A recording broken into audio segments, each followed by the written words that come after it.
Hello everyone, কাল আমি চ্যানেলটা খুলেছি। এখনো সব ঠিকঠাক করে পোস্ট করতে পারছি না, তবু আজকে তোমাদের কিছু আমি বলবো।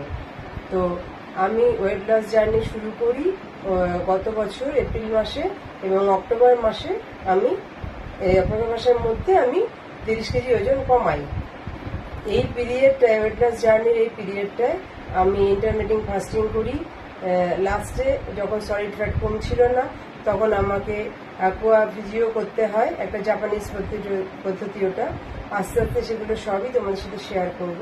তবে এখন আমি তোমাদেরকে বলছি যে আমি শুরু করি এপ্রিল মাস থেকে। প্রথমে আমি ডায়েট করি, কেননা আমার একটু ঠান্ডার প্রবলেম ছিল। তখন আমি বাড়ি থেকে বেরিয়ে হাঁটাহাঁটি বা এক্সারসাইজটা শুরু করিনি। তারপরে ডায়েট কিছুদিন করার পর আমি এক্সারসাইজ শুরু করি ঘরেই। তারপরে এক্সারসাইজের পর আমি আস্তে আস্তে হাঁটাটা শুরু করি, এবং আমি রোজ 1 ঘন্টা থেকে 1.5 ঘন্টা আমি হাঁটতাম।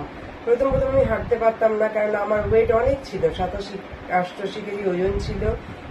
আমার পায়ে, কোমরে ব্যথা ছিল, পায়ে ব্যথা ছিল, তারপর হাঁটুতে ব্যথা ছিল, খুব কষ্ট হতো। তারপরে যখন আমি এক্সারসাইজ শুরু করলাম, আমার প্রচুর ব্যথা হতো শরীরে, প্রচন্ড। এবং ওই ব্যথার মধ্যেই আমি কিন্তু তাও করতাম,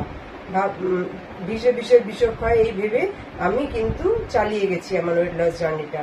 কষ্টসাধ্য ব্যাপার ঠিকই, অনেক কষ্টই সহ্য করতে হয়েছে, কিন্তু আমি চালিয়ে গেছি এবং আস্তে আস্তে আমি ওভারকাম করেছি।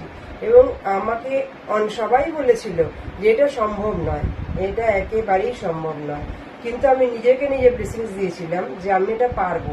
কোনো কাজই অসম্ভব নয়, যদি আমি নিজে এটা চেষ্টা করি তাহলে আমি ঠিকই পারবো। সেই জন্য আমি নিজেই চেষ্টা করে, কোনো ডায়েটিশিয়ানের কাছে যাইনি, নিজের ডায়েট ঠিক করেছি, সেই ডায়েট নিজেই ফলো করেছি, নিজেই ডায়েট তৈরি করেছি, রান্না যেসব, সেগুলো আস্তে আস্তে তোমাদেরকে শেয়ার করব। এবং এক্সারসাইজও নিজেই ঠিক করেছি, সেই এক্সারসাইজগুলো আমি ঘরে করেছি। আর হাঁটা, যেটা ওয়াক, আমি আমাদের এখানেই কাছেই কলেজ স্কোয়ারে যেতাম, গিয়ে আমি হাঁটতাম। এখনো আমি 10,000 স্টেপস রোজ হাঁটি, রোজ এক্সারসাইজ করি। সেই জন্য আমার ওয়েট কিন্তু খুব একটা আর একই রয়েছে, কম বাড়ে না। মাঝে মাঝে কমে, ফাস্টিং করি যখন কমে যায়, আবার ঠিক এসে যায়।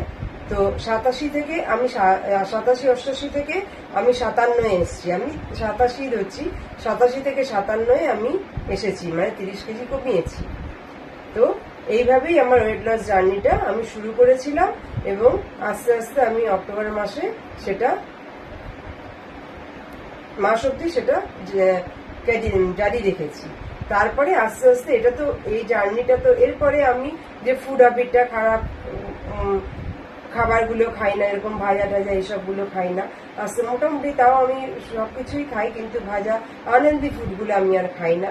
ফাস্ট ফুড, জাঙ্ক ফুড, এগুলো আমি চেষ্টা করি এড়িয়ে চলার। তা সত্ত্বেও আমার কিন্তু ওয়েটটা আর বাড়ে না, এই একই রয়েছে।